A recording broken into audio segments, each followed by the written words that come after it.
wabarakatuh. Salam jumpa pemirsa TVRI Nusa Tenggara Barat dimanapun Anda berada. Senang sekali program Dialog Sorotan kembali hadir menyapa Anda.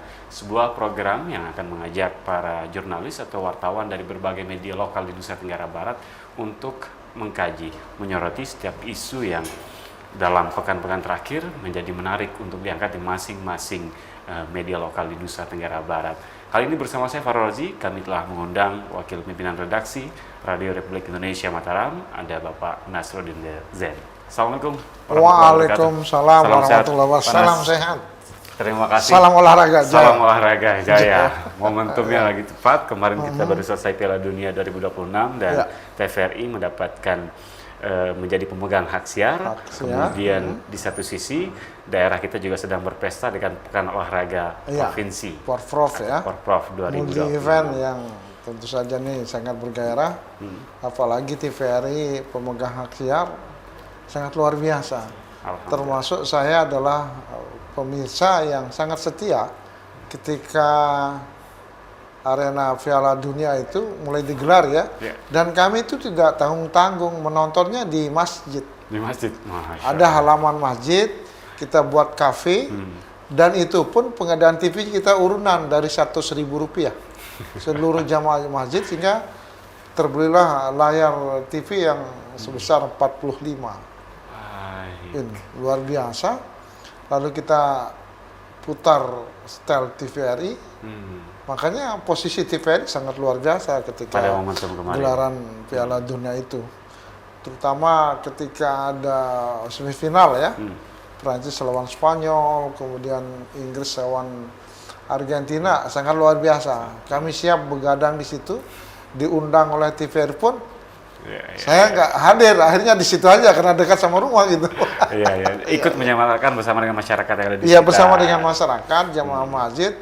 Hal-hal yang senantiasa, kok bisa Anda nonton di masjid, bukan tempat sholatnya, tapi kan ada halamannya, ada tempat kita ngobrol. Sangat luar biasa. Saya kagum dengan TVRI, walaupun memang ada jam-jam tertentu yang tentu saja optimal untuk pengadaan PNBP, tapi belum maksimal digunakan. Tapi itu yang penting adalah posisi TVRI, terutama dalam konteks bagaimana mempertahankan kepercayaan publik, ini sangat luar biasa. Trust publiknya sangat luar biasa. Makanya kalau ada single event berkelas dunia, katakanlah seperti Piala usia 17 tahun, kemudian Piala Dunia Perempuan, ini sangat luar biasa. Bagaimana dimaksimalkan oleh manajemen TVRI. Baik, itu kenapa pada momentum sorotan kali ini kita coba untuk melihat perspektif bagaimana event olahraga ini bisa menjadi penggerak pertumbuhan ekonomi. Nah, kalau tidak salah ini sudah hampir 4 dekade kalau Pak Nas sendiri menjadi seorang wartawan. Saya ingin coba kupas dari hal yang lebih umum dulu, Pak Nas. Kalau kita berbicara konteks perjalanan Pak Nas sebagai seorang wartawan meliput olahraga, berbicara tentang dua hal ini, olahraga dan ekonomi, apakah ini memang selalu beririsan atau seperti apa? Ya, kalau kita lihat pengalaman ya, saya mohon maaf sudah meliput berapa kali PON, kemudian pernah SEA Games, terakhir Asian Games Palembang Jakarta, beririsan dengan pertumbuhan ekonomi. Kenapa itu? Oke lah, memang sumber penyelenggaraan multi event, katakanlah seperti Porprov ya, kita menggunakan APBD. Tapi katakanlah misalnya dihabiskan APBD sekitar 20 miliar, tapi pengembaliannya itu menjadi lebih dari 100 miliar. Katakan seperti multi event Porprov. Orang datang ke Kota Mataram, butuh transportasi, butuh makan, butuh tempat tinggal. Ini kan uang yang berputar. Katakanlah sekarang yang utama misalnya mempersiapkan merchandise ya, baju kan terbeli. Itu tidak bersumber dari APBD, tapi dari masyarakat umum. Atau sekelasnya cilok lah. Coba ketika ada pertandingan, katakanlah misalnya di Gelanggang Pemuda, ya, itu dagang cilok insya Allah pasti habis. Kemudian es krim atau apalah namanya, itu selalu ada pembeli. Dan mereka pasti kan tidak semua diangkut oleh transportasi yang disiapkan oleh panitia. ada yang penggemar, ada apalah, ada masyarakat, ada orang tuanya atau saudaranya ikut, pastinya gunakan ojek kan. Kan uang juga beredar. Nah itu disitulah dia beririsan dengan ekonomi. Dia butuh makan, butuh istirahat, dan butuh alat transportasi. Selalu dalam setiap multi event, kan ada 3 sukses yang selalu senantiasa dikedepankan. Sukses prestasi, sukses pemberdayaan ekonomi, dan sukses bagaimana masyarakat itu juga mencintai olahraga. Ini yang 3 ini selalu beririsan. Katakanlah sekarang pemberdayaan ekonomi, semua orang berbelanja. Oke lah kalau sekedar makan, misalnya rombongan kontingen Sumbawa Bima Dompu KSB, dia datang lalu ke sini, kan tidak semua ditanggung oleh panitia tentang makannya. Tapi yang lain juga, mereka yang ditanggung makan pun ingin mencari yang lain juga. Saya tidak cukup dengan panitia, tapi saya ingin cari makan khas yang lain atau nasi puyung, dan kan itu perputarannya terjadi. Dan faktanya memang ketika saya meliput katakanlah di PON, selalu ada perputaran itu sangat besar ya. Sangat besar.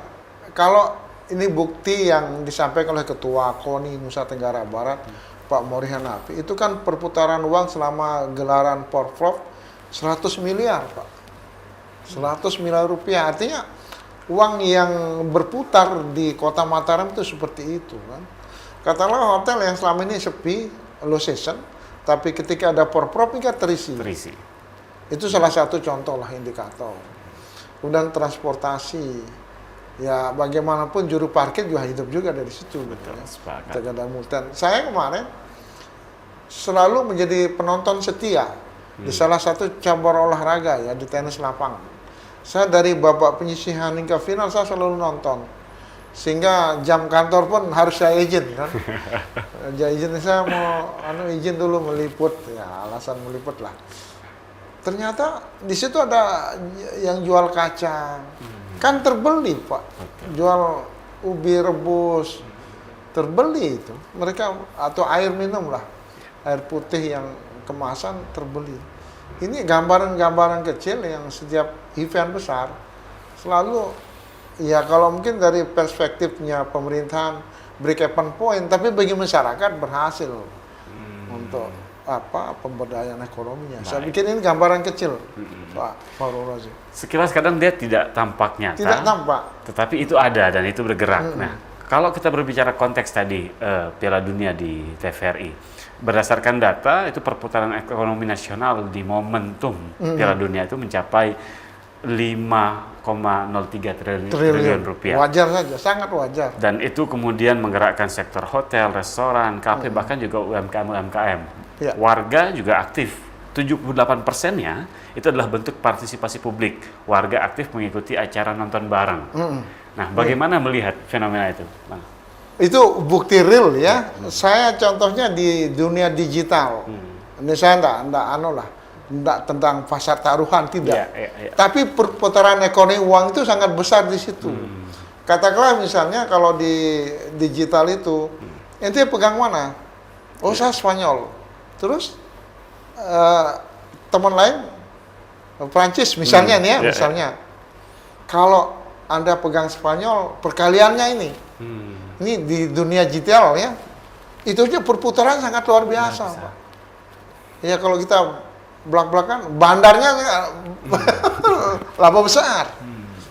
Itu yang di dunia digital. Kalau yang real tadi kan jelas, ketika TVRI misalnya menggelar nobar di RTH, kan pedagang juga datang di situ. Mereka butuh minum, minimal ngopi.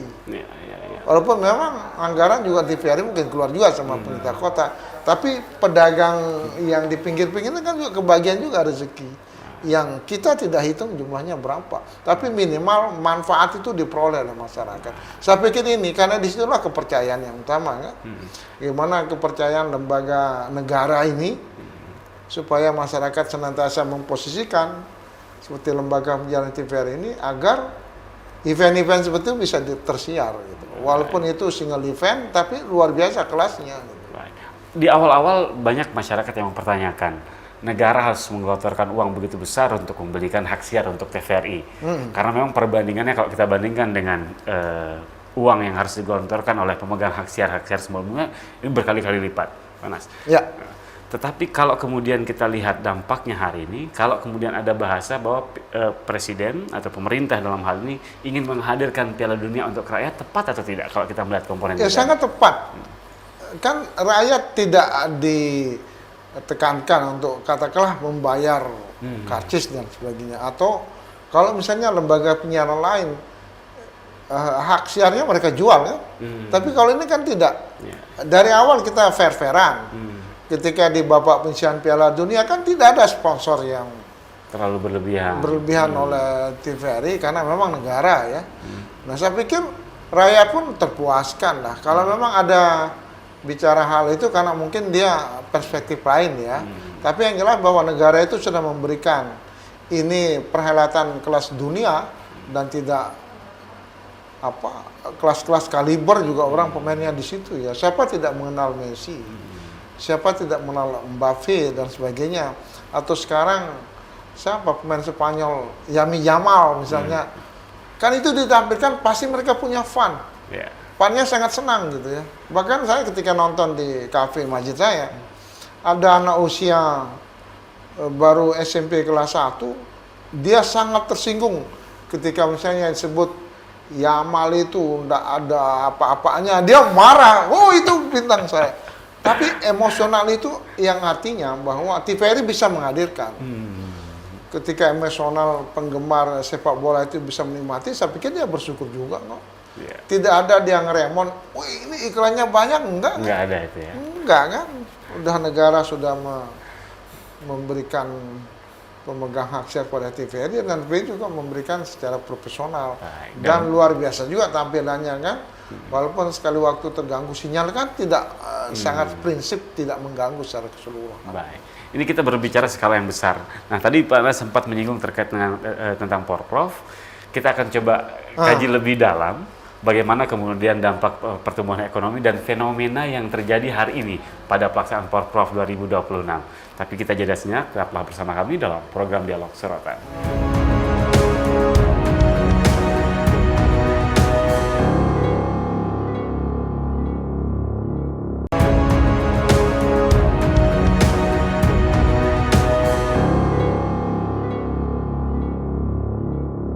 Terima kasih Anda masih bersama kami dalam program Dialog Sorotan, masih bersama saya Farul Rozi dan tentu saja Wakil Pimpinan Redaksi Radio Republik Indonesia Mataram, Bapak Nasruddin Zain, masih terkait tentang event olahraga dan dampaknya terhadap pertumbuhan ekonomi kita.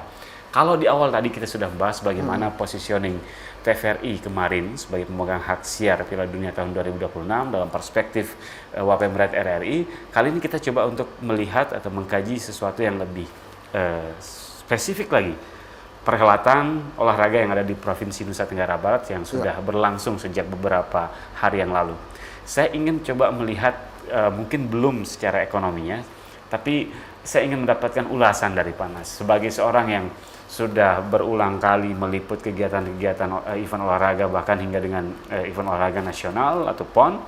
Bagaimana melihat penyelenggaraan Porprov tahun 2026 ini? Karena cukup ramai, khususnya di media sosial, Panas. Ya, ini memang multi event yang senantiasa ditunggu oleh kabupaten kota karena ini ajang bergengsi bagi mereka. Tapi selalu diingatkan baik itu melalui digital ya, artinya medsos dan sebagainya, kemudian spanduk-spanduk atau baliho, selalu ada kalimat yang harus kita junjung tinggi adalah sportivitas. Nah, sportivitas ini kan banyak dimensinya di situ. Mulai dari penyelenggaraan, kemudian tentang kelengkapan atlet, dan yang muncul kemarin juga ada persoalan tentang mutasi atlet. Seharusnya persoalan-persoalan ini harus diselesaikan di tingkat cabur, Pemprov bersama provinsi dan kabupaten kota, sehingga tidak muncul protes. Mereka atlet sudah mempersiapkan diri dengan baik, lalu karena persoalan administrasi mereka tidak bisa bertanding. Ini salah satu contoh. Kemudian ada pernyataan juga sangat menarik, penyelenggaranya ini di musim panas, musim kering. Ya benar juga secara Sehingga tensinya juga sehingga ikut tensinya panas. naik, lalu memerlukan air yang dingin dan sebagainya. Karena persiapan masing-masing kontingen ya, dari kabupaten kota ini sudah tenaga, uang dan lain sebagainya, meninggalkan keluarga. Ini kan sangat luar biasa perjuangan itu. Ini di tingkat provinsi loh, belum lagi kita di tingkat nasional. Kalau PON ya. Mereka berangkat tentu dengan doa adalah memberikan prestasi terbaik, prestasi yang ya tidak semua atlet berorientasi pada konteks hadiah kan, artinya bonus dan sebagainya. Saya pikir memang orientasi ini yang harus kita perbaiki dulu. Tidak berorientasi pada konteks kami dapat puluhan juta ketika dapat emas. Ini jangan orientasi ke sana dulu, tapi proses pembinaan yang paling dasar, prinsip bahwa juara itu adalah tujuan, tapi bukan orientasi kepada duit gitu. Ini masih saya baca. Selalu terungkap ketika saya ngobrol-ngobrol dengan pelatih, kita nggak ada bonus. Ini kan orientasi pengabdiannya kan sudah berubah gitu. Ya kita berkeinginan sih semua atlet, pelatih, ofisial dan sebagainya yang tergabung dalam kontingen itu prestasi dulu lah. Prestasi sebenarnya yang utama. Ketika prestasi bagus, yang lain itu akan datang lah. Pak Nas, kalau kita melihat kan kemarin sudah diputuskan bahwa Pekan Olahraga Nasional 2028 itu akhirnya diputuskan akan diselenggarakan di Nusa Tenggara Timur, Nusa Tenggara Barat. Dan di sebagian di DKI Jakarta. Artinya momentum hari ini cukup tepat sebenarnya untuk bagaimana mempersiapkan diri. Nah kalau kemudian hari ini masih terjadi hal-hal yang seperti yang Pak Nas sampaikan, bagaimana nanti kita bisa memanfaatkan momentum Pak? Ya itu akan mempengaruhi prestasi. Konsep dasarnya kan selalu ada muncul bahwa tuan rumah selalu ingin menjadi juara umum. Kita lihatlah, ya walaupun seperti apa permainannya selalu seperti itu. Jawa Barat sebagai tuan rumah jadi juara umum. DKI Jaya juara umum. Nah ini NTB sama NTT seperti apa juga harus bisa berbagi. Itu. Ya seperti itulah ya kondisi realitas. Karena pertama, satu dia menghabiskan banyak duit yang dia keluarkan bukan untuk kontingen NTB tapi juga untuk masyarakat, maksudnya untuk orang lain kan yang datang. Selanjutnya adalah ya bagaimana permainan-permainan di antara tim-tim itu juga faktor-faktor subjektif maksud saya ya. Kan itu tidak bisa terhitung, misalnya kalau tinju itu kan tidak bisa dipastikan. Karate bagaimana proses sportivitas menilainya itu kan masih ada unsur-unsur subjektivitas. Itu yang ada ya. Kalau misalnya atletik, ya oke lah dia sangat jujur, artinya karena tempuh waktu ya, durasi waktu. Kemudian dalam hal permainan cabur-cabur seperti tenis lapangan, itu persoalannya kan pada administratif. Ini belum selesai mutasi atletnya dan seperti di situ persoalannya. Nah yang selalu muncul ketidakpuasan itu adalah di counter attack, counter body ya. Perkelahian, bukan perkelahian tapi katakanlah seperti tinju, muay thai, tarung derajat. Pertandingan yang bersifat fisik ya. Fisik yang langsung berhadapan. Itu kan susah untuk apa dia menang, apa dia kalah. Karena itu ada faktor subjektivitas itu ada.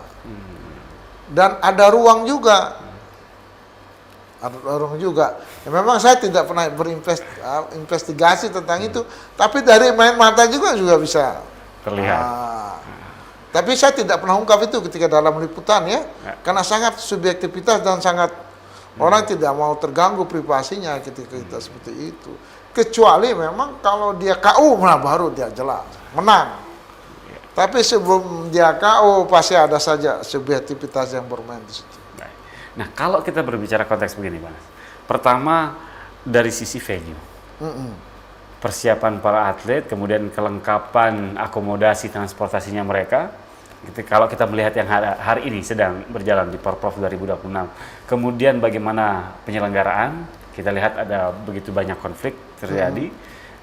Kemudian dari sisi persiapan, di salah satu venue misalnya, para atlet menolak untuk memulai perlombaan karena tidak ada kepastian masalah medis, tidak ada ambulan, tidak ada Ya. petugas dan semacamnya. Kalau ini kita jadikan tolak ukur hari ini, apakah kita benar-benar sudah siap untuk PON 2028? Kalau kita berkaca dari apa yang terjadi Ya. hari ini. Indikatornya kan seperti itu. Yang utama adalah bagaimana kesiapan tim medis, tim kesehatan. Nah sekarang kan terdata dia. Katakanlah di cabang olahraga yang contact body, kan wajib hukumnya ada tim kesehatan. Kalau dia belum ada, berarti itu salah satu catatan yang dimasukkan untuk panitia ke depan gitu loh. Ya, berarti tim kesehatannya seperti apa? Apa komunikasinya dengan panitia induk sehingga mereka belum siap di lapangan. Kan ini harus diselesaikan dengan baik. Yeah. Kalau misalnya tim kesehatan, tim medis lalu mengatakan orang gimana Pak mau bertugas, transportasinya kita tidak dikasih untuk beli bensin, udah beli obatan tertahan. Nah ini yang harus diselesaikan. Harus diselesaikan. Gimana kalau liputan PON kita hadapi juga seperti itu, pasti ada kekurangan-kekurangan seperti itu, tapi tetap cepat diselesaikan. Artinya seberapa besar optimisme Pak Nas melihat Porprov 2026 itu bahwa kita sudah siap untuk menyelenggarakan PON 2028. Kalau kita berbicara konteks Iya. hari ini, sampel hari ini. Memang harus disiapkan dengan baik gitu, karena prosesnya adalah kita pelayan, melayani tim-tim. Selalu akan muncul protes. Dan selalu juga yang muncul ketika kami tergabung dalam kontingen PON, itu biaya tak terduga itu pasti ada. Kita nyewa mobil juga. Daripada menunggu panitia, terlambat datang dan sebagainya, akhirnya orang keluar uang ekstranya untuk menyewa mobil. Pasti besok perusahaan-perusahaan mobil, apakah Grab atau Travel dan sebagainya, pasti terpakai, terutama di olahraga yang contact body ya, yang senantiasa memang tim medis itu wajib harus ada. Baik. Terakhir sebagai penutup, nah, sesuai dengan tema kita, bagaimana kemudian event olahraga ini mampu menjadi penggerak pertumbuhan ekonomi, bagaimana Pak Nas menggambarkan kepada pemerintah provinsi, kepada teman-teman KONI hari ini, masyarakat Pak dan ataupun para atlet di Nusa Tenggara Barat hari ini, bahwa PON 2028 itu menjadi sangat penting dalam konteks pertumbuhan ekonomi. Artinya mungkin dari pengalaman Pak Nas sebelumnya di beberapa kali PON, apa yang bisa diberikan gambaran sehingga kita semua aware, mau untuk terlibat aktif, kita harus sukseskan 2028 nanti berangkat dari Porprov hari ini. Pertama masyarakat yang harus kita siapkan ya, biar mereka senantiasa satu menjaga keamanan, jaga ketertiban, tidak memberikan, tetapi dia sangat ramah gitu ya. Ya kalau ada pepatah wisdom lokal, misalnya kearifan lokal digunakanlah. Tamu itu adalah raja, bagaimana kita menghargai tamu. Itu dari sisi masyarakatnya. Kita terima mereka dengan baik, lalu layani kalau memang ada kebutuhan. Yang kedua juga mempersiapkan fasilitas. Katakanlah akomodasi, terutama dari hotel. Apakah hotel sudah terpenuhi? Saya pikir belum juga ya kalau melihat. Tapi kalau dibagi dua dengan NTT, lalu DI Jakarta, DKI Jakarta beberapa cabur, bisalah tertampung. Lalu silakan juga KONI pemerintah provinsi bekerja sama dengan Kementerian Perhubungan, dengan penerbangan dan sebagainya supaya mereka cepat ke sini gitu loh. Dan yang sampai mereka, dan juga travel biru itu, yang sekarang kan udah banyak ini yang bergerak. Ada anak-anak muda ya, katakanlah di kampung saya itu sebagian besar anak muda itu jadi sopir travel. Artinya siap untuk melayani tamu. Dan potensi sangat luar biasa. Yang ketika saya misalnya di Palembang, di Riau, di Kalimantan, itu selalu kita butuh mobil khusus kontingen. Dan itu berapapun siap biaya itu. Itu yang sekarang harus disiapkan di sekarang. Dan cabur apa saja yang akan bertanding di NTB bisa dicatat kan oleh KONI dan sebagainya lah. Ya saya yakin lah orang-orang KONI kan orang sering ke kontingen. Apakah multi event maupun single event sudah tahu. Nah sekarang persoalan dan jangan sampai kontaknya pada fulus gitu ya. Kita selalu kurang anggaran, pasti itu saja pusatnya ke sana saja. Tapi jangan sampai berorientasi nanti untuk mengenyangkan diri sendiri, itu saja kita hindari. Oke lah, pasti ada celah-celah untuk berbisnis. Transportasi, bermain fee, pasti ada. Akomodasi dengan hotel selalu muncul, gitu kan. Selalu ada itu, tapi ya itulah oke lah silakan saja, tapi tetap aturan pada aturan yang berlaku dan jangan sebagai petinju gitu loh. Nah, petinju tuh meregam gitu loh. Kalau dapat rezeki ya bagi. Berbagi, baik. Seperti itu. Terima kasih banyak Pak Nasruddin Zain, Wakil Pimpinan Redaksi Radio Republik Indonesia Mataram, sudah berbagi, menyoroti seperti apa event-event olahraga ini selalu memberikan dampak terhadap pertumbuhan ekonomi kita. Hari ini kita sedang menggelar program dan kita berharap tentu bisa berjalan dengan sukses seperti yang Pak Nasruddin Zain sampaikan tadi. Ini menjadi tolak ukur kita. Apakah kita nanti mampu untuk mengoptimalkan momentum di mana Nusa Tenggara Barat bersama Nusa Tenggara Timur dan DKI Jakarta menjadi tuan rumah PON 2028. Demikian program Dialog Sorotan pada edisi kali ini. Saya Farul Razi pamit. Terima kasih dan wassalamualaikum warahmatullahi wabarakatuh.